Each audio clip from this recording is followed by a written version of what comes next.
नमस्कार दोस्तों, स्वागत है आपका स्टडी फॉर सिविल सर्विसेज में। देखिए, स्टडी फॉर सिविल सर्विसेज के छात्र हैं तो ये वाला टेलीग्राम जरूर ज्वाइन करके रखिए। यूट्यूब चैनल में हमारे साथ है तो भी ये वाला टेलीग्राम ज्वाइन करना बहुत ज्यादा जरूरी है। सारे नोटिफिकेशन, सारे अपडेट, सारे मोस्ट इंपोर्टेंट पिक्स, सारा रिवीजन सब कुछ यहाँ पे बताया जाता है। देखिए, ये हमारा एससीएस डेली क्विज चैनल है, इसमें डेली क्विज होती है, बिल्कुल फ्री में, इसको जरूर ज्वाइन कर लीजिएगा।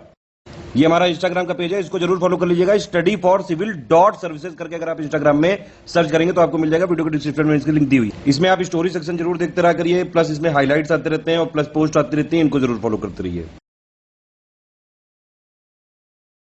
नमस्कार दोस्तों, एक बार फिर से आपका बहुत बहुत स्वागत है स्टडी फॉर सिविल सर्विसेज में। और मैं एसके त्रिपाठी आज आप सभी के साथ जो हमारी daily current affairs news analysis की सीरीज है उसको यहाँ पर बाइलिंगुअल मैनर में कंटिन्यू करूंगा, कवर करूंगा। और जैसा कि आप लोग स्क्रीन में देख पा रहे होंगे कि ये जो आपके आर्टिकल्स होते हैं वो सारे लीडिंग न्यूज़पेपर्स से और जो लीडिंग गवर्नमेंट की वेबसाइट्स है वहां से कलेक्ट किए जाते हैं और फिर आप लोगों को यहां पर उपलब्ध कराए जाते हैं, जो आप लोगों के लिए स्पेशली फॉर यूपीएससी, सीएससी और जो आपके स्टेट पीसीएस के एग्जामिनेशंस होते हैं उनके लिए बहुत ही ज्यादा लाभदायी सिद्ध होगी। तो आप लोग इस सीरीज को कंसिस्टेंट देखें, सतत रूप से देखें और इसका महत्तम लाभ भी अर्जित करें। साथ ही दोस्तों, अगर आपने इस वीडियो में 5000 लाइक्स का टारगेट पूरा किया तो आप लोगों को इस वीडियो की जो पीडीएफ है वो फ्री ऑफ प्रोवाइड की जाएगी। उसके लिए आप हमारा टेलीग्राम का ग्रुप जरूर ज्वाइन कर ले और उसके साथ ही इंस्टाग्राम का पेज जो है हमारा उसको जरूर फॉलो कर ले। तो आइए आगे की ओर चलेंगे और देखेंगे आज हम कौन से टॉपिक्स को कवर करने जा रहे हैं। तो पहला जो टॉपिक है यहाँ पे ज्योग्राफी से रिलेटेड है,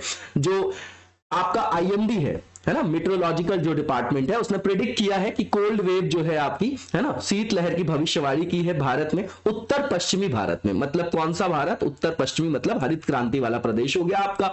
ठीक है, तो वेस्टर्न डिस्टर्बेंस, पछुआ पवन, ये सब कंसेप्ट आप लोगों ने पढ़ रखा होगा, उसी से रिलेटेड है आपका। उसके बाद जो दूसरा आपका यहां पर आज टॉपिक दिया गया है वो आपका पार्वो वायरस है। उसके बाद तमिलनाडु में जो राजकीय गीत बजते समय खड़ा होना अनिवार्य किया है ना, तो ये है आपका। इसके बाद सुप्रीम कोर्ट ने परमिट किया है बुलक कार्ट को, जो रेस होती है आपकी महाराष्ट्र में उसको, जैसे आपने तमिलनाडु में देखा होगा जल्लीकट्टू वगैरह, तो उस तरीके से ये बैलगाड़ी दौड़ की अनुमति दी है। उसके बाद यूएस ने इंपोज किया है नए सैंक्शंस चाइना पर, ये आप लगातार देख रहे हैं जब से डोनाल्ड ट्रंप आए हुए हैं। उसके बाद क्रिप्टो करेंसी की बात है, ब्लॉकचेन टेक्नोलॉजी आपने पढ़ रखी होगी। उसके बाद भारत के जो डेटा संरक्षण विधेयक की यूरोपीय संघ के विनियमन से तुलना कैसे की जाती है वो देखा जा रहा है। लास्ट ईयर जो है आप देखेंगे तो यूरोपियन यूनियन ने इसके लिए रेगुलेशन बनाया था, उसी से संबंधित आपका ये आर्टिकल है जो इंडिया के कंटेक्स्ट में है। इसके बाद land water resource are at breaking point, ये रिपोर्ट है आपका, बहुत इंपॉर्टेंट है, एनवायरमेंट से रिलेटेड है। उसके बाद अमेजन फ्यूचर डील है, उसके बारे में देखेंगे। तो आगे की ओर चलेंगे और पहला टॉपिक कवर करेंगे हम लोग। पहला जो टॉपिक है हमारा वो जीएस पेपर 1 से है, ज्योग्राफी से, बिल्कुल सिंपल टॉपिक है। आईएमडी ने प्रेडिक्ट किया है कि भैया कोल्ड वेव आ सकती है आपका, जो पंजाब है, हरियाणा है, चंडीगढ़, नॉर्थ वेस्टर्न पार्ट है हमारा, गुजरात है, राजस्थान, उत्तर प्रदेश, कुछ दिनों के अंदर। अब ये कोल्ड वेव क्या होती है उसके बारे में कुछ मतलब बिल्कुल कंटेक्चुअल पार्ट है, बिल्कुल नॉर्मल सी चीजें हमको यहां पर देखना है। ठीक है ना, जैसे लू होती है ना, उसी तरीके से ये शीतलहर है। तो ये सारा का सारा जो खेल है वो टेम्परेचर और प्रेशर का है। ठीक है, अब यहां पर जो प्रिडिक्ट किया जा रहा है आईएमडी के द्वारा, उन्होंने बोला है कि जो मिनिमम टेम्परेचर है वो आपका जो उसमें अंतर आने वाला है, जो उसमें गिरावट होने वाली है by 2 to 4 degree Celsius in these places over the next few days. ये तो प्रिडिक्शन हो गया। अब आईएमडी ने बोला है यहां पर, IMD records a cold wave when the minimum temperature is equal to और less than 10 degree Celsius at a weather station in the plains की बात कर रहे हैं है ना, समतल क्षेत्र की। आप पहाड़ी क्षेत्र में तो वैसे भी हाइट पे रहती है जो जगह, आप देखेंगे जैसे हम ऊपर की ओर जाते हैं वायुमंडल में, वैसे क्या होता जाता है बताइए, हवा जो होती है वो आपकी विरल होती जाती है, वहां पर टेम्परेचर जो होता है वो कम होता जाता है। अब वो उसका टेम्परेचर इन्वर्जन और टेम्परेचर एनॉमली दो अलग अलग चीजें हैं, वो एक्सेप्शन है। बताइएगा जरा कि तापमान व्युत्क्रमण या टेम्परेचर इन्वर्जन किसको बोलते हैं, कमेंट बॉक्स में जरूर बताया करिए, यही हमारे लिए और हमारी टीम के लिए मोटिवेशन है। ठीक है, इसके बाद पर बताया जा रहा है कि 4.5 डिग्री से लेके 6.4 डिग्री जो होगा आपका below the normal temperature for that period. ठीक है, नॉर्मल सी चीज है। अब यहां पर बताया जा रहा है ये जो कोल्ड वेव है may also be recorded at a station in the plains when the minimum temperature is less than और इक्वल टू 4 डिग्री सेल्सियस। ठीक है। अब ये कंटेक्चुअल जानकारी, इसको याद नहीं करना हमको, ये कभी नहीं आएगा कि शीतलहर के बारे में लिखिए आप मेंस में, ठीक है ना। अब यहां हिली रीजन्स की बात कर रहे हैं, तो यहां पर कोल्ड वेव डिक्लेयर किया जाता है जब मिनिमम टेंपरेचर जो होता है आपका लेस देन और इक्वल टू 0 डिग्री सेल्सियस, क्योंकि वहां पर पहले से ही कम टेंपरेचर होता है and the minimum temperature is 4.5 degree to 6.4 degree below the normal. अब नॉर्मल सी चीज है। अब यहां पर देखिए डायग्रामेटिक रिप्रेजेंटेशन में क्या दिखाया जा रहा है। तो ये वेस्टर्न डिस्टर्बेंस की बात कर रहे हैं जो वीकेंड करेगा कोल्ड वेव को नदर्न पार्ट में, जो इंडिया का है नदर्न पार्ट। अब ये वेस्टर्न डिस्टर्बेंस जो है हमारे यहां आप देखते हैं कि जो रबी की फसल में भी गेहूं हो जाता है, 2 बार वहां पर गेहूं की खेती की जाती है। कहां पर? नॉर्थ वेस्टर्न जो पार्ट है। क्यों की जाती है? कि जो आपका ये है वेस्टर्न डिस्टर्बेंस जिसको बोलते हैं हम, उसके द्वारा भी वहां पर बारिश होती है जो उठता है आपका मेडिटेरेनियन सी से, ठीक है ना। वही सब चीजें यहां पर बताया जा रहा है कि किस तरीके से लो प्रेशर यहां पर बन रहा है ना। तो वो सब चीजें बताई जा रही है, आप देख जाइएगा। मानसून का कंसेप्ट आप लोगों ने देखा होगा, है ना, रेनफॉल वगैरह पढ़ा होगा, क्लाइमेटोलॉजी, तो उसी से सीधा सीधा ये आपका लिंक हो रहा है। इसके बाद जो नेक्स्ट यहां पर पॉइंट है कि जो नॉर्मल टेंपरेचर वो कैलकुलेट किया जाता है every 5 days by taking the average temperature for these days over the past 30 years. अब 30 वर्षों में, है ना, जो ये आपका टाइम बीइंग होता है, जो ये टाइम का ड्यूरेशन होता है, उसमें एवरेज टेंपरेचर को लेकर फिर हर 5 दिनों में जो सामान्यकरण करके तापमान की गणना की जाती है।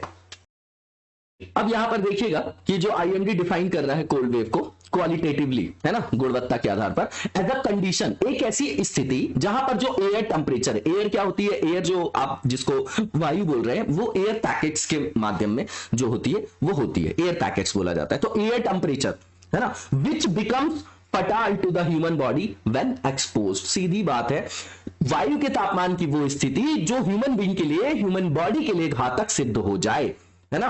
किस आधार पर? शीतलता के आधार पर, उसको बोलते हैं हम शीतलहर। सीधी बात है। इसके बाद आईएमडी ने यह भी बोला also has an impact matrix for cold waves, ठीक है।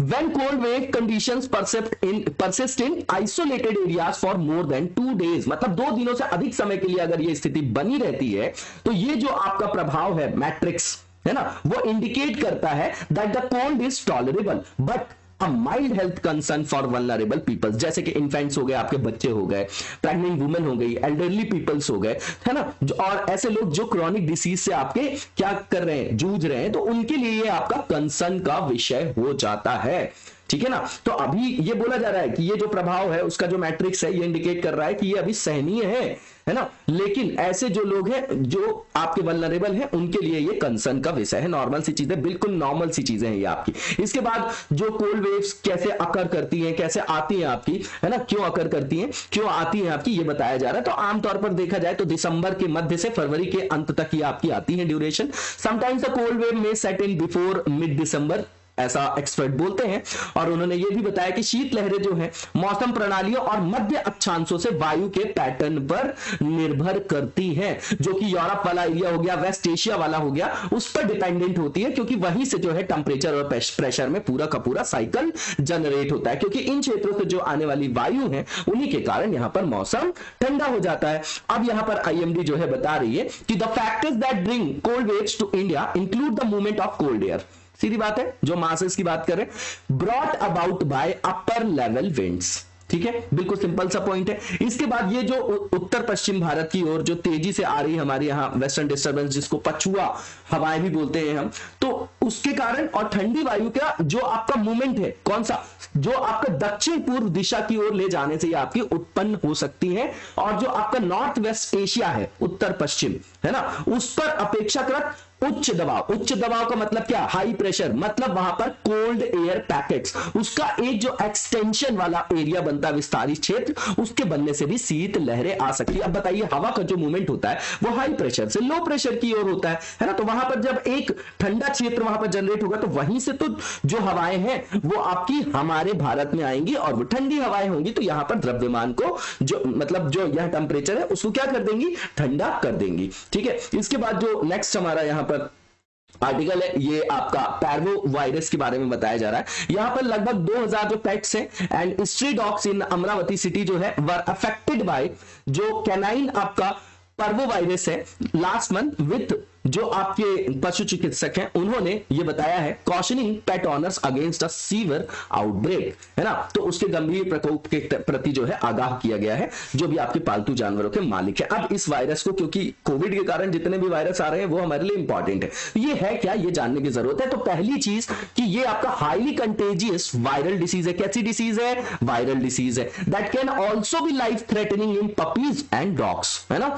इसके बाद जो ये अफेक्ट करेगा तो कहां पर अफेक्ट करता है? तो जो आपका इंटेस्टाइनल ट्रैक्ट है ना, of canines with puppies being more susceptible, मतलब आंतों के मार्ग को प्रभावित करता है और इसके लिए जो है आपके पपीज वगैरह जो है वो ज्यादा वल्नरेबल होते हैं। अब यहां पर होता क्या है इसके द्वारा, है ना, क्या इंपैक्ट पड़ता है उनकी बॉडी में? तो ब्लडी डायरिया हो सकता है, vomiting, drastic weight loss, dehydration और lethargy are some of the symptoms. इसके सिम्टम्स की बात कर रहे हैं, ठीक है। अब यहां पर जो है डायग्रामेटिक रिप्रेजेंटेशन है, इसको आपको देखना हो तो देख जाइएगा, ठीक है। इसके बाद यहां पर लिखा जा रहा है कि ये वायरस जो है has reported a 90% mortality rate, मतलब इसमें मृत्यु दर जो है करीब 90% है। इतनी तो एफिशिएंसी नहीं है बहुत सारी चीजों की, ठीक है। तो ये कैसे स्प्रेड होता है, कैसे ये संचारित होता है, ये यहां पर बताया जा रहा है। तो ये हाईली कंटेजियस वायरस है, तो स्प्रेड हो सकता है अगर एक पपी को हो गया डॉग को तो दूसरे को भी हो जाएगा थ्रू डायरेक्ट कॉन्टैक्ट। किसके द्वारा? प्रत्यक्ष जो वहां पर संबंध स्थापित होता है, जो कॉन्टैक्ट करते हैं वो एक दूसरे से, विथ एन इन्फेक्टेड डॉग और बाय इनडायरेक्ट कॉन्टैक्ट विथ अ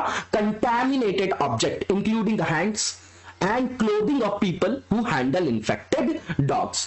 ये जो आपका डिसीज है, जो वायरस है, the dog can get expose to the parvovirus every time it sniffs, licks और कंज्यूम इन्फेक्टेड फेसिस, ठीक है ना, नॉर्मल सी चीज है।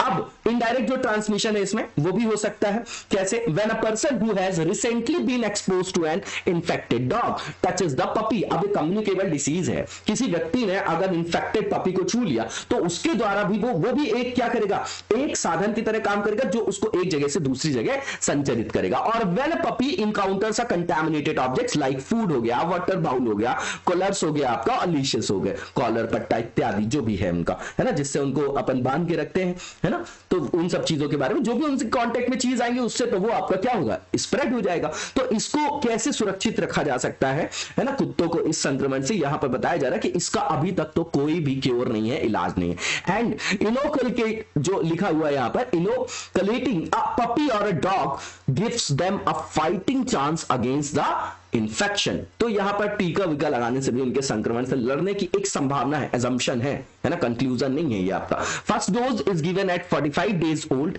And the second one 21 days after the first dose. इसके बाद प्रॉपरली जो यहां पर प्रोटेक्शन की बात की जा रही है ना, कैनाइंस की, it is necessary to administer the vaccine to them while they are puppies and then continue to do the same every year. तो हर साल यहां पर टीका लगवाना आवश्यक हो जाएगा, जब वो छोटे हो, पपी हो, है ना, तब उनको लगाया जाए तो उससे उनका बचाव किया जा सकता है। इसके बाद जो नेक्स्ट आर्टिकल है, यहां पर तमिलनाडु ने मैंडेटरी किया है, खड़ा होना अनिवार्य किया है लोगों का, वाइल स्टेट सॉन्ग की बात कर रहे हैं, नेशनल एंथम वगैरह नहीं, इज बीइंग प्लेड। अब इस तरीके का एक डिसीजन और आया था नेशनल एंथम के लिए, फिर उसको वहां पर क्या किया गया, एक विजय इमैनुअल का केस था, बताइएगा किससे संदर्भित था, वो भी आया था, ये काफी न्यूज में था 2016-17 में भी ये काफी न्यूज में था, वापस से आया है। तो संदर्भ वही है, पॉलिटी का इशू है हमारा। तो तमिल थाई जो आपका वस्तु है उनको तमिलनाडु का राज्य गीत घोषित किया गया है, पहली चीज तो ये याद रखिएगा, ये पूछा जा सकता है। उसके बाद राज्य सरकार ने बोला कि जब इसको गाया जाए तो इस समय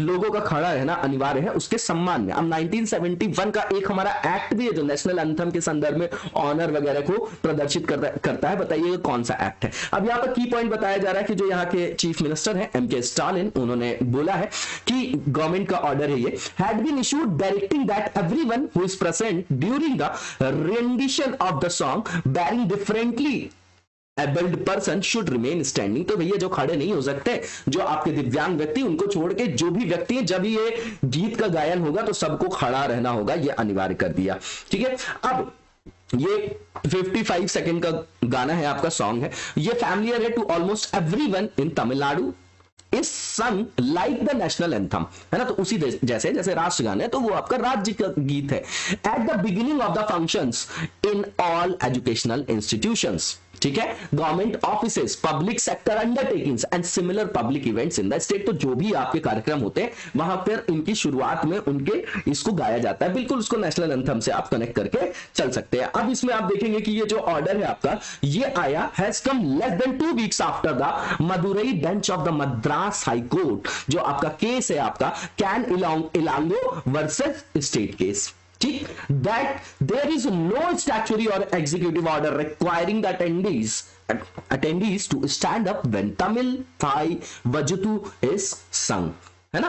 मतलब इसमें यह बोला गया था कि वर्तमान में ऐसा कोई वैधानिक का कार्यकारी आदेश नहीं है जिसमें उपस्थित जो भी लोग हैं तो वो जब गाया जाए आपका ये गाना, है ना, जिसको राज्य गान बोला जा रहा है, तो खड़े होने की आवश्यकता हो, ऐसा एक जो है आपका ये आया था केस का संदर्भ है, नॉर्मल सी चीज है। अब रीजनिंग कोर्ट ने क्या दिया इसके बारे में, तो बोलती है कोर्ट कि government of Tamil Nadu had by a GO, जो डेटेड जून जो आपका 1970 था, उसमें डायरेक्शन था दैट द सॉन्ग फ्रॉम जो आपका क्या है मनोन मनेयम, है ना, the famous Tamil drama written by P Sundaram Pillai should be sung as a prayer song at the commencement of all function organised by government department, local bodies and educational institute. तो ये बोला गया कि इसमें निर्देश दिया गया कि पी सुंदरम पिल्लई द्वारा जो लिखा गया तमिल नाटक है उसके गीत को प्रार्थना गीत के रूप में सभी जो आपके सरकारी विभाग हैं, निकाय हैं, शैक्षणिक संस्थान है, तो जब भी वहां पर समारोह के प्रारंभ में इसको गाया जाना चाहिए, अंत में नहीं गाया जाना चाहिए। ये स्मरण कराया, न्यायालय का तर्क है ये आप देख जाइएगा, ये डायरेक्टली नहीं पूछा जाएगा, ये एक घटना है, इसको पकड़ के हम एनालिसिस करेंगे। अब इसके बाद वो बात आई गई जो मैंने आपको बताया, बहुत इंपॉर्टेंट केस है ये आपका 1986 का विजय इमैनुअल का केस है वर्सेस स्टेट ऑफ केरला। उसमें बताया गया in which the supreme Court ordered the जो आपका readmission to school of 3 children of जो आपके क्या थे Jehovah's witnesses who had been expelled from refusing to sing the national anthem. तो यहां पर इन्होंने गाने के लिए मना कर दिया था राष्ट्रगान, तो वहां पर कंपलसरी करके और ये केस उठा, तो बाद में कोर्ट ने जो है इनके संदर्भ में केस में मतलब ये सुनाया था, जो आपका वर्डिक्ट आया था कि ये ऐसा जरूरी नहीं है कि किसी को जबरदस्ती किया जाए कि वो इन सब चीजों का सम्मान करे, ठीक है ना। अब यहां पर it was noted by the supreme court that there is no provision of law which जो ऑब्लिगाइज करे anyone to sing the national anthem. ये कहा था हमारी कोर्ट ने, इसको आप नोट डाउन करके रख सकते हैं, वेरी इंपॉर्टेंट पॉइंट, ये तर्क है, ठीक है। अब यहां पर बताया जा रहा है 2017 का वो जो आपका फिर से एक केस आता है, इसमें सुप्रीम कोर्ट ने बोला Shyam Narayan Chouksey versus union of India. अब ये कमेंट्री जो है ये इंपॉर्टेंट है, इसको एक एक दो लाइन में आप लिख लीजिएगा। Directed that all cinema halls shall play the national anthem before the film and all present are जो आपका obliged to stand. It had modified the original directions and made it optional and not mandatory, यहां पर court ने बोला।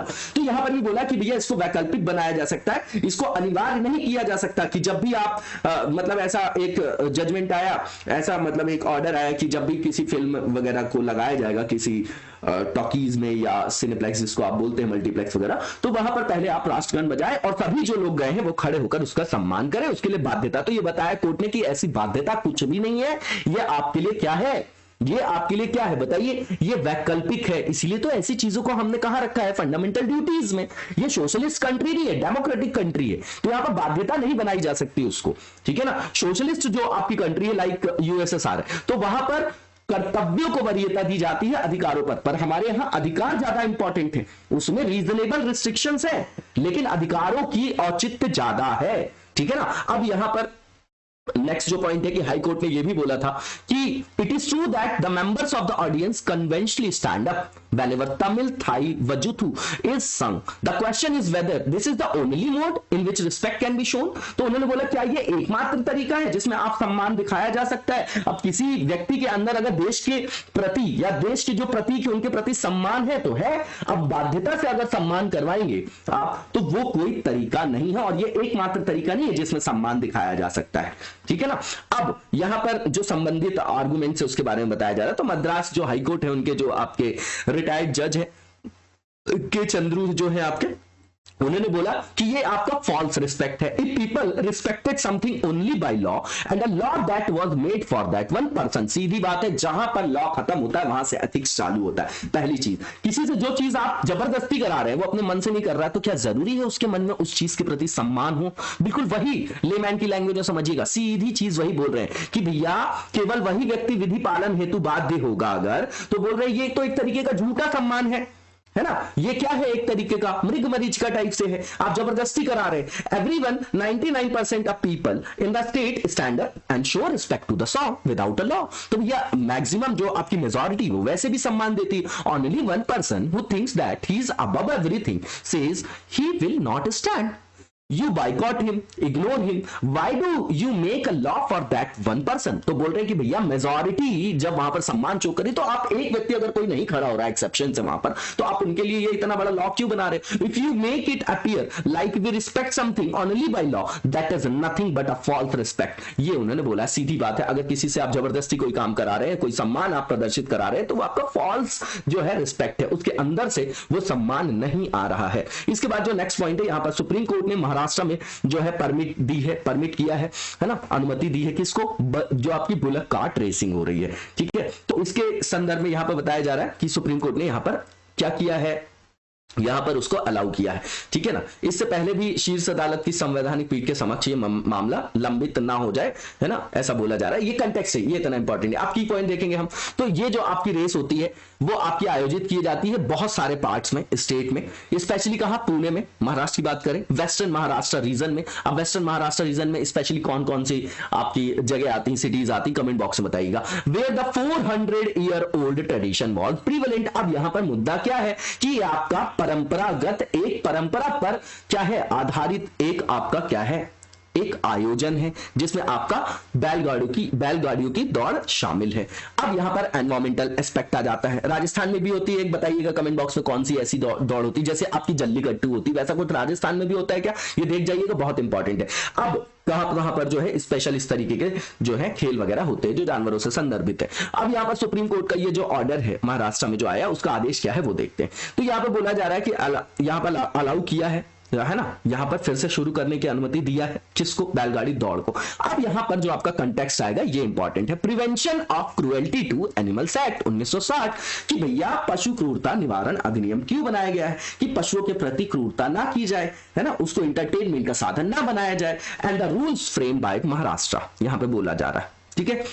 तो यहां पर observe किया गया that the validity of the amended provision जो है आपका 1960 के इस एक्ट में जो संशोधन वगैरह होगा, तभी तो संशोधित प्रावधानों की वैधता की बात यहां पर की जा रही है और बोला जा रहा है कि उसके अंतर्गत राज्य में ये आपका अभी कंटिन्यू रहेगा। अब यहां पर बहुत सारी पीठ के पास भेज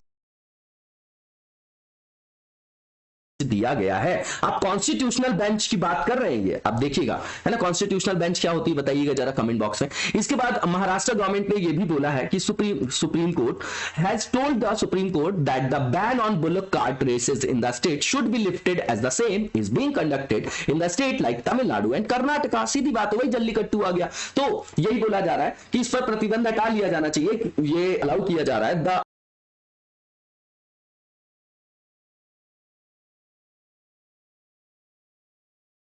bullock races in Maharashtra, supreme court ने बोला कि एक कंट्री में एक race, one country one race, we need to have uniformity, यहां पर समानता, है ना, एक रूपता लाने की आवश्यकता है। And there has to be one rule, एक ही रूल बनाइए, उसी से गवर्न करिए। If the races are going on in other state, अगर दूसरे राज्यों में हो रहा है तो यहां पर भी हुआ जाना चाहिए, है ना, उसका भी आयोजन किया जाना चाहिए। Why should it not be allowed in Maharashtra? तो ये तर्क की बात कर रहे हैं। अब इस पर प्रतिबंध क्यों लगाया गया था, फिर वही बात आ जाएगी 1960 का जो आपका एक्ट है।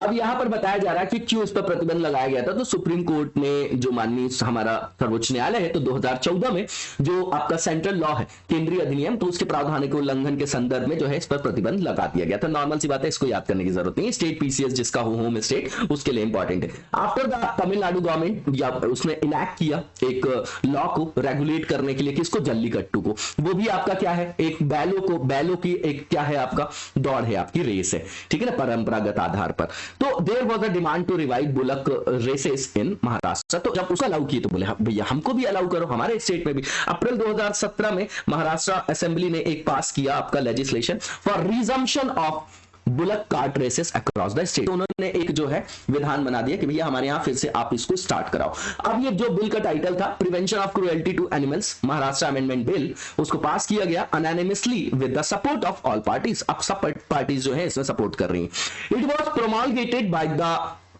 देन प्रेसिडेंट जो थे आपके Pranab Mukherjee ji in July days before living office. तो जब उन्होंने अपना पद छोड़ा उसके पहले ही जो है उन्होंने इसको अनुमति वगैरह दी थी। अब ये जो बिल है वो क्या करता है, तो विनियमित करता है बुलक रेसेस को। अ पॉपुलर स्पोर्ट, ये आपका रूरल महाराष्ट्र में बहुत ज्यादा पॉपुलर है, लोकप्रिय है, विच हैड बीन बैंड 2014 में बैन किया गया था on the ground that it cause pain and suffering to the bullocks. यही आपका आधार है उसको बैन करने का, पशुओं के प्रति अत्याचार क्रूरता ना किया जाए। और इस अमेंडमेंट के द्वारा बताया जा रहा है कि bullock cart races could be held with the prior permission of the district collector. अब यहां पर डिस्ट्रिक्ट कलेक्टर की जवाबदारी दे दी गई, उनके ऊपर अकाउंटेबिलिटी डाल दी गई कि भैया उनकी अनुमति लेके इसको क्या किया जा सकता है, आयोजित किया जा सकता है।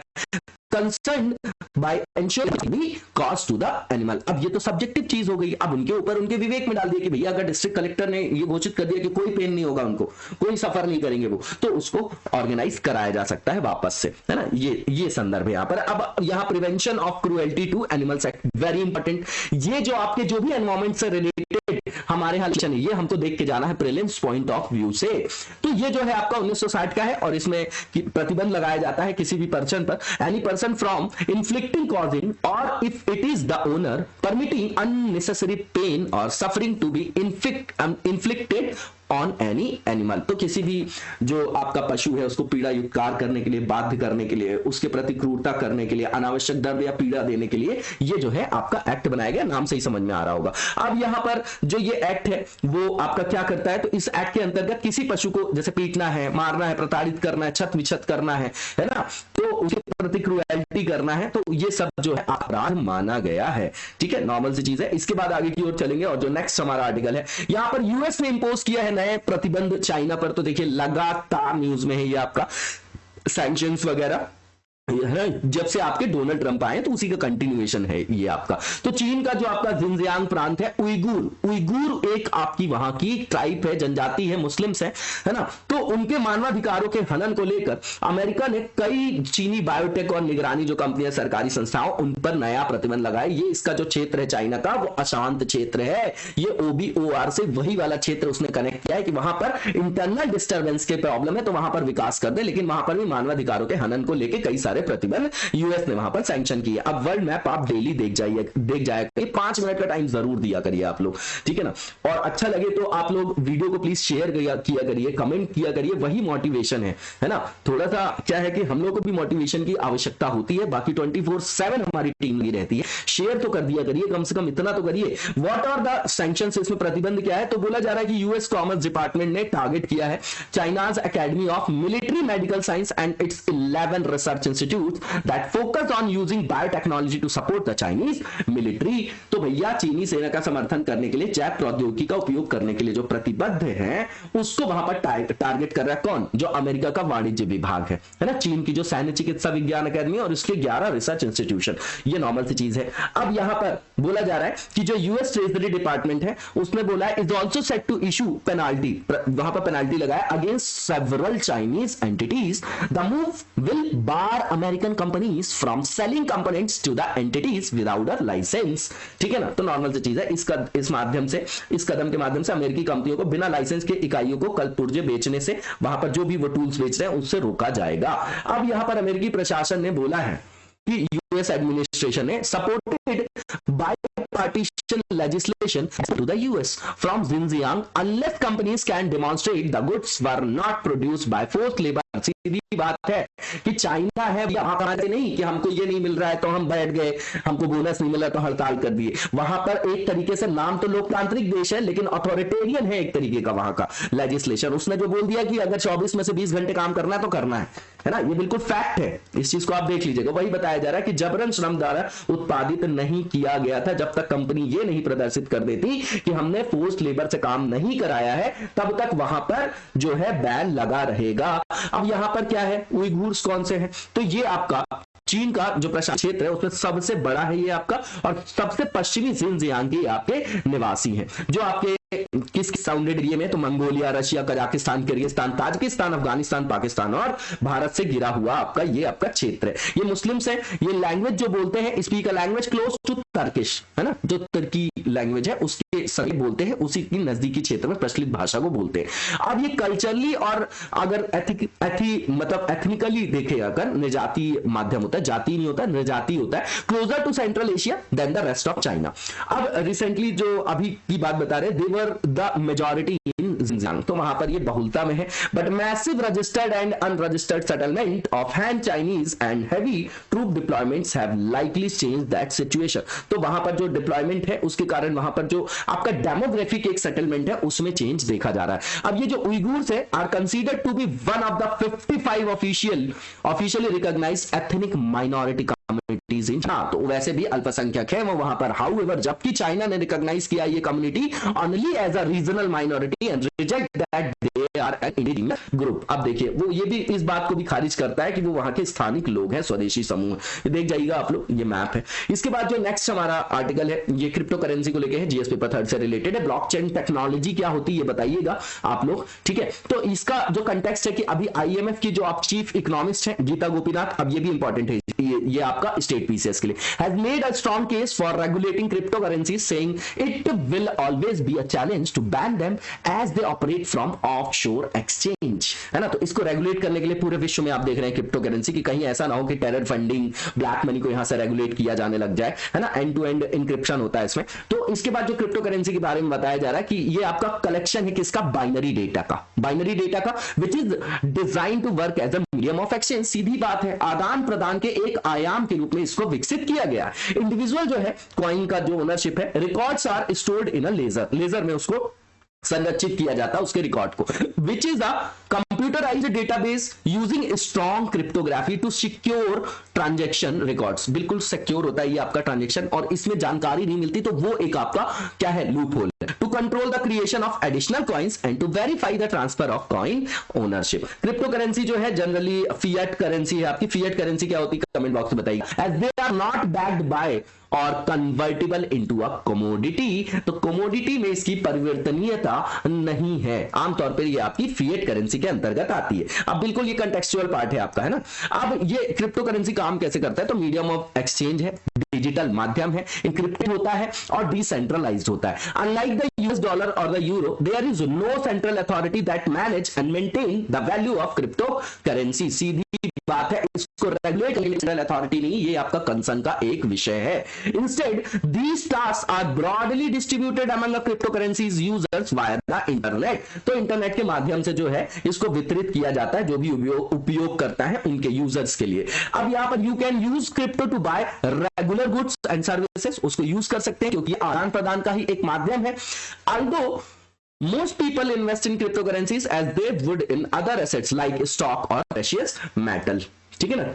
ये नॉर्मल सी चीज है कि क्रिप्टो करेंसी में भी लोग इन्वेस्ट करते हैं। अभी तो बहुत ज्यादा न्यूज में भी बहुत ज्यादा रिटर्न मिला है लोगों को, तो क्योंकि वे अन्य संपत्तियों में भी जैसे रुचि रखते हैं तो वो भी यहां पर जो है क्या कर सकते हैं, निवेश वगैरह कर सकते हैं, नॉर्मल सी चीज है। अब यहां पर आप देखेंगे कि while crypto currency is a novel and exciting asset class, purchasing it can be risky as you must take on a fair amount of research to fully understand how much system works, ठीक है। तो system कैसे काम करता है उसके लिए अभी भी उचित मात्रा में जो है R&D की आवश्यकता है, उसकी पूरी की पूरी फंक्शनिंग को समझना जरूरी है क्योंकि ये अभी नया है, इसमें बहुत सारा रिटर्न, तो एक तरीके से यहां पर जोखिम वगैरह भी हो सकता है, उसकी बात कर रहे हैं, बिल्कुल नॉर्मल सी चीज है, ठीक है ना। और ये कोई जो है सेंट्रल अथॉरिटी इसको इशू नहीं करती, ये सबसे बड़ा मैटर है यहाँ पर। Crypto currency is a tradable digital asset. अभी यहाँ पर ट्रेडिंग वगैरह हो रही है ना, इसमें क्रिप्टो करेंसी में तो सीधी बात है भैया कि ये ट्रेड किया जा सकता है। Digital form of money built on blockchain technology that only exist online, तो ये सिर्फ ऑनलाइन एग्जिस्ट करता है। बिटकॉइन जो है पहली बार रिलीज किया गया था ओपन सोर्स सॉफ्टवेयर में 2009 में, is the first decentralized crypto currency. ये फैक्ट आप याद रख सकते हैं प्रीलिम्स के लिए। इसके बाद जब ये बताया जा रहा है रिलीज किया गया बिटकॉइन, तो many other crypto currencies have been created, अभी तो बहुत सारी हो गई है। तो वैलिडिटी जो है सारी जो ईच प्रत्येक क्रिप्टो करेंसी कॉइन्स की is provided by a blockchain blockchain के द्वारा प्रोवाइड किया जाता है। और ब्लॉकचेन जो है कंटिन्यूअसली ग्रोइंग लिस्ट है किसका, रिकॉर्ड का, जिसको ब्लॉक्स बोलते हैं, which are linked and secured using cryptography. बिल्कुल नॉर्मल चीज है। ब्लॉकचेन की जो डिजाइन है ना वो कैसे की जाती है, उसको सिक्योर किया जाता है, एंड टू एंड इंक्रिप्शन है, and are an example of a distributed computing system. ठीक है, बाइजेंटाइन फॉल्ट टॉलरेंस है, decentralized consensus has therefore been achieved with blockchain. समझना है यहां पर कि जो ब्लॉकचेन के साथ यहां पर इसको क्या किया जाता है, ब्लॉकचेन टेक्नोलॉजी का यूज करके इसका आदान प्रदान किया जाता है। इसको जो है आप इस तरीके से याद करिएगा, इसमें जो है बहुत ज्यादा उलझने की जरूरत नहीं है। आप क्रिप्टो करेंसी जो है उसके बारे में यहां पर नॉर्मल सी चीज दी गई है, आप देख जाइएगा। इसके बाद आगे की ओर चलेंगे हम लोग और नेक्स्ट आर्टिकल देखेंगे। नेक्स्ट आर्टिकल है तो how India's data protection bill compares with EU regulation. तो जो आपका ज्वाइंट कमेटी बनी है पार्लियामेंट की, जेसीपी जो आपकी ज्वाइंट जो आपकी पार्लियामेंट कमेटी है उसकी रिकमेंडेशंस आई हैं on the personal data protection bill are in some aspects very similar to global standards. सीधी बात है, जो वैश्विक आपके मानक है उसमें रेगुलेशंस है such as EU general data protection regulation but differs in aspects such as jail terms, है ना। तो यह प्रावधान है उसमें वहां पर हमारे यहां भिन्नता है। ठीक है, अब बताइएगा आप लोग कि जो डेटा संरक्षण विधेयक है ना, इसमें जो हमारे यहाँ इशू उठता है, प्राइवेसी वाला इशू उठता है कि नहीं उठता है ना, ये बताइएगा आप लोग कमेंट बॉक्स में। इसके बाद जो यहाँ पर सिमिलरिटीज है तो बताया जा रहा है, पहली चीज तो कंसेंट की बात है कि भैया बोलते थे कि अगर आप यहां पर बिजनेस कर रहे हैं तो हम यहीं पर सिक्योर करो, ऐसा नहीं कि अपनी कंट्री में ले गए आप तो उसका आप गलत यूज कर रहे हो, मिस यूज कर रहे हो। डेटा ब्रीच की तो बहुत बड़ी प्रॉब्लम है इंडिया में, है ना। तो साइबर सिक्योरिटी को थ्रेट है ना, राइट टू प्राइवेसी को थ्रेट है, इंटरनल सिक्योरिटी को थ्रेट है। साइबर सिक्योरिटी क्या होती है, उसके कितने आयाम हैं आपके, है ना, बाइफरकेट करके बताइएगा कमेंट बॉक्स में।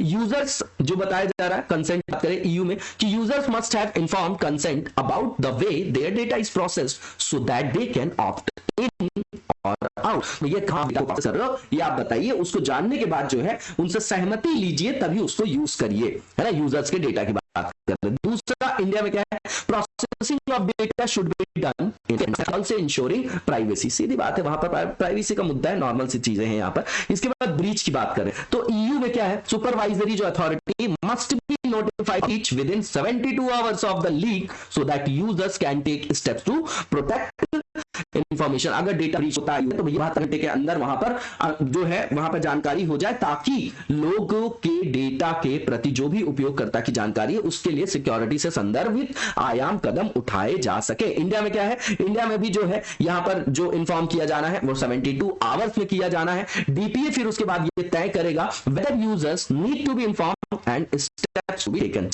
ट्रांजिशन पीरियड की बात कर रहे हैं तो ईयू में 2 साल का ट्रांजिशन पीरियड दिया गया है। ये जो आपका general data protection regulation bill है ना, उसके लिए जो है ट्रांजिशन फेज है। जैसे आप ट्रांजिशन बताइएगा, इकोटोन क्या होता है, क्या वो भी ट्रांजिशन है आपका, दो आपकी जो अलग अलग संदर्भित क्षेत्र है उनके बीच का, बताइएगा कमेंट बॉक्स में।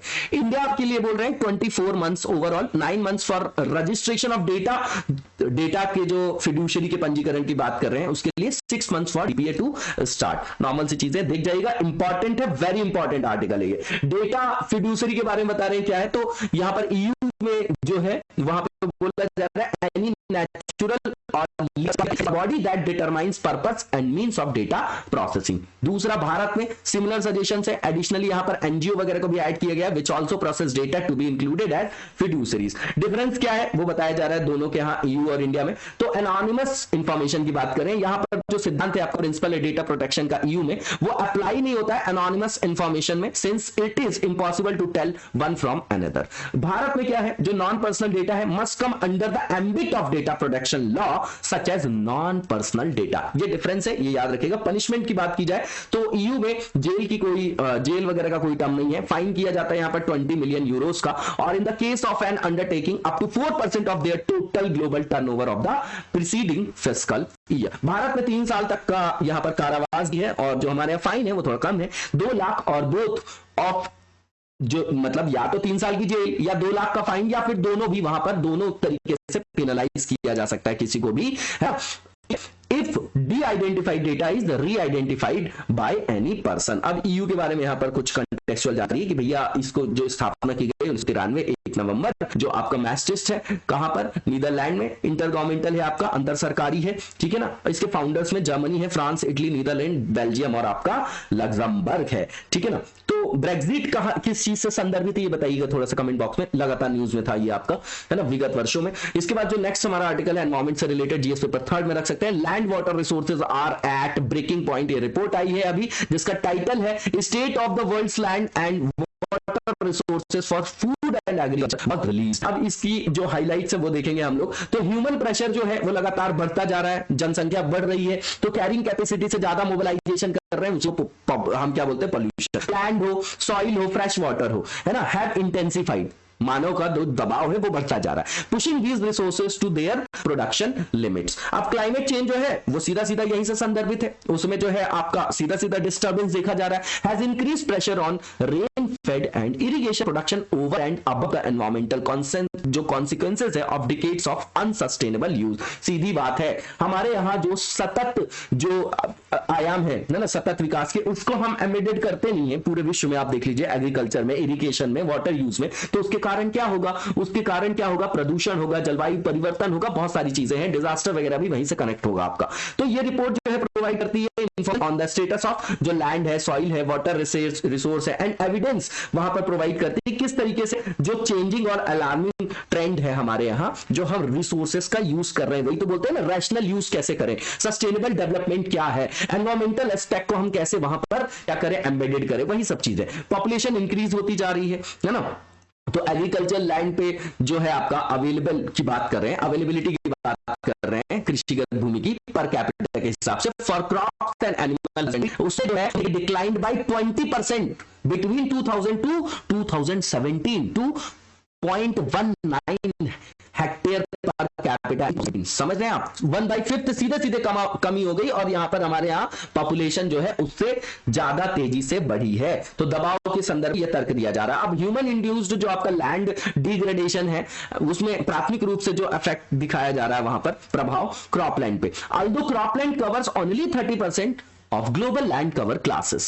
Degraded cropland accounts for 29% of all degraded areas. अब ये छोटे छोटे फैक्ट्स हैं, इनको याद नहीं करना, बस हमको ये देखना है कि किस तरीके से रिपोर्ट में भी ये बताया जा रहा है कि रिसोर्सेज पे दबाव लगातार बढ़ता जा रहा है। Almost a third of rain fed cropland and nearly half of irrigated land are subject to human induced land degradation. मतलब 1/3 जो वर्षा है उस पर आधारित जो फसल भूमि है और लगभग आधी सिंचित भूमि मानव प्रेरित भूमि क्षरण के अधीन है, मतलब डिग्रेडेशन के, मतलब उसका क्या हो रहा है, गुणवत्ता प्रभावित हो रही है। यहां पर बताया जा रहा है 60% से अधिक जो over areas are degraded in northern Africa की बात करें, साउथ एशिया और मिडिल ईस्ट वेस्टर्न जो आपका एशिया है। लार्जेस्ट जो डिग्रेडेशन एरिया है वो नदर्न हेमिस्फीयर में हुआ है, एक्सेप्शन वहां पर है south east Asia. Globally Only 38% of irrigated land is stable। तो विश्व स्तर पर अब केवल 38% जो सिंचित भूमि है वो स्थिर है, तो बाकी की 62% क्या हुई है, ये आप देख लीजिए। अब लवणता की बात करें, सैलिनिटी की बात करें, तो इसका जो एस्टिमेट है to take up 1.5 million hectare of cropland out of production each year, बाहर हो जाएगी, है ना। मृदा लवणता के संदर्भ में बता रहे कि इतनी जमीन जो है वो हर साल जो है इतनी फसल भूमि उत्पादन से बाहर हो जाएगी। अर्बन एरियाज जो है ऑक्यूपाई करती हैं less than 0.5% of the earth's land surface in 2000 की डेटा दे रहे हैं। यहाँ पर सिटीज में देखा गया जिसका सिग्निफिकेंट इफेक्ट है लैंड और वाटर रिसोर्सेज पे। 2018 में बताया जा रहा है कि 55% ऑफ द वर्ल्ड्स पॉपुलेशन निवासी जो शहर में निवासरत होते हैं उनके बारे में population. This mean encroachment on good agriculture land. सीधी बात है कि जो कृषि भूमि पर अतिक्रमण है, जैसे जैसे अर्बनाइजेशन हो रहा है तो हम क्या कर रहे हैं, वनों का कटाव कर रहे हैं, तभी तो वहां पर सोसाइटी बना रहे हैं, रहने के लिए जगह बना रहे हैं, उसी का सीधा नेगेटिव इंपैक्ट देखा जा रहा है हमारे पूरे के पूरे एनवायरमेंट में, इकोलॉजी में। Most pressure on the world's land, soil and water resource are from agriculture due to use of. सीधी बात है, यही सबसे बड़ा इंपैक्ट है जो हमारे भारत में, वही विश्व में आप देख सकते हैं। अब यहां पर कौन से कदम उठाए गए हैं खाद्य सुरक्षा के संदर्भ में कि संसाधन कम हो रहे हैं, लेकिन कौन से कदम, तो या इसमें मीनिंगफुल एंगेजमेंट है with the key stakeholders. इसमें फार्मर्स को इंडल्ज किया जाए, जो आपके पेस्टोरलिस्ट हैं, फॉरेस्टर्स जो आपका फॉरेस्टर्स हैं and small holders directly involve in managing soil and conserving water in agriculture landscape is central. अब बात करते हैं कि ग्रीन जो है एग्रीकल्चर को आप लगाओ, नेचुरल फार्मिंग करो, बायोटेक्नोलॉजी का यूज करो, है ना, जीरो टिल्टेशन यूज करो, ये सब क्या है? ये वही तो आपके प्रावधान है। आप बोलते हैं कि भैया ड्रिप इरिगेशन करो, है ना, वहां पर चेक डैम बनाओ, ये सब चीजें आप देख रहे हैं तो वो जल संरक्षण के अंतर्गत आ जाएगा। बताइएगा जरा ड्रिप इरिगेशन और स्प्रिंकल जो है इरिगेशन, उसमें डिफरेंस क्या है और किस तरीके से जो है उसका आयाम जो है उसको क्या किया जाता है, इंप्लीमेंट, क्रियान्वित किया जाता है। These are nature's stewards and the best agents of change to adapt and embrace the innovation we need to secure a sustainable future। सीधी बात है कि भैया जो आपके एनवायरमेंट में पॉजिटिव इंपैक्ट डाले वैसे आयाम को वहां पर संप्रेरित करना है और उस तरीके से हमको कृषि वगैरह करना है और सतत विकास को वहां पर क्या करना है, सुनिश्चित करना है। नॉर्मल सी चीज है, इसमें कोई भी स्पेशल पॉइंट नहीं है। इसके बाद जो यहां पर बता रहे हैं उपचारात्मक भूमि प्रबंधन यहां पर संभव है। Finally, under much reform land and water governance that can take remediation to scale and distribute benefits to those who depend on stable long-term access to productive land and fresh water। ताकि जो भी बाधक है उनकी भूमि और जो आपका जल है उस पर दीर्घकालिक पहुंच पर जो है उनकी निर्भरता हो। देखिए इसको सीधे ना पंजाब हरियाणा से आप जो है कनेक्ट करिएगा, वहां पर ओवर ईटिंग हो रही है कि नहीं हो रही है, हो रही है, तो इसका एकमात्र विकल्प क्या है कि इसका प्रबंधन किया जाए, भूमि का प्रबंधन, जल का प्रबंधन, है ना, किस तरीके से मृदा की गुणवत्ता को बनाए रखा जाए, सारे संदर्भ वही है। Advances in agricultural research have broadened the technical प्लेटे, जो आपका पैलेट है for land and water management, तो उसके जो तकनीकी पैलेट का विस्तार हुआ भूमि और जल प्रबंधन के संदर्भ में, ये एग्रीकल्चरल रिसर्च में आपका डेवलपमेंट के कारण हुआ है। और यहां पर बताया जा रहा है कि जबकि जो आपके बड़े पैमाने पर जो अगर समाधान लागू करना है तो उसके लिए भूमि और जल प्रशासन जो है उसमें जो है इनोवेशंस को शामिल करना पड़ेगा ताकि उसको समावेशी बनाया जा सके और इनोवेशंस के द्वारा किसानों को हेल्प किया जा सके, क्योंकि जब तक किसान सशक्त नहीं होंगे देश में तब तक देश का विकास हो ही नहीं सकता। आप इंडस्ट्री बस के माध्यम से नहीं कर सकते। ठीक है, इसके बाद आगे की ओर चलेंगे हम और जो नेक्स्ट हमारा आर्टिकल है ये आपका अमेजॉन फ्यूचर डील है आपका, और यहां पर बताया जा रहा है कॉम्पिटिटिव कमीशन ऑफ इंडिया जो है हमारा, है ना, CCI, उसने बोला है has withdrawn approval for Amazon's investment in Future Coupon जो आपका प्राइवेट लिमिटेड है, दैट वाज ग्रांटेड इन 2019। अब इसके की पॉइंट देख लेते हैं। तो यहां पर अनप्रेसिडेंटेड मूव है ये आपका रेगुलेटर्स का, could deal a blow to Amazon's attempts to, जो आपका यहां पर टेक ओवर कर रही थी वो फ्यूचर ग्रुप को, retail assets bye Reliance industries, जो RIL के साथ उसका जो था क्या अधिग्रहण वगैरह था, तो उसको जो है यहां पर झटका लग सकता है, बता रहे हैं। ये नॉर्मल सी चीज है। अब CCI ने नोट क्या किया वो इंपॉर्टेंट है हमारे लिए। तो CCI noted in its order that internal emails from Amazon revealed that the company intended to acquire future retail once foreign investment laws are relaxed and not just the investment opportunity in FCL। Normal सी चीज है, इसलिए ज्यादा important नहीं है ना। इसके बाद जो है डिस्प्यूट की बात कर रहे हैं यहां पर, तो जो फ्यूचर रिटेल लिमिटेड है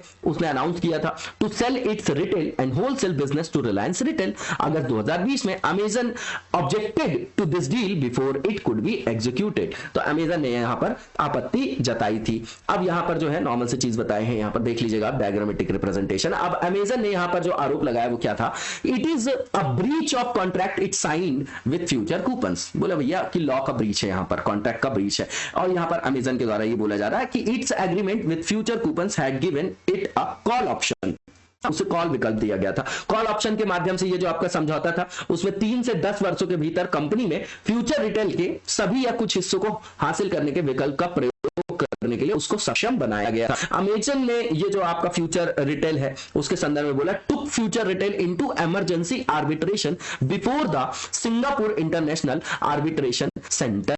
बताइए ये आर्बिट्रेशन क्या होता है, सिंगापुर वाली अथॉरिटी जो है वो वहां क्यों गए, इस तरीके के संस्थानों की क्यों आवश्यकता पड़ती है। Where an emergency arbitrator bad जो पर प्रतिबंध लगाया future retail from proceeding with its deal with Reliance retail. अब ये इतना इंपॉर्टेंट, बस आपको देखिए क्या यहां पर समस्या हो रही। कॉम्पिटिशन कमीशन ऑफ इंडिया क्यों आया, क्योंकि स्वस्थ प्रतिस्पर्धा चाहिए वहां पर, मोनोपोली को रोकना है वहां पर, है ना, सारे प्लेयर्स को जो है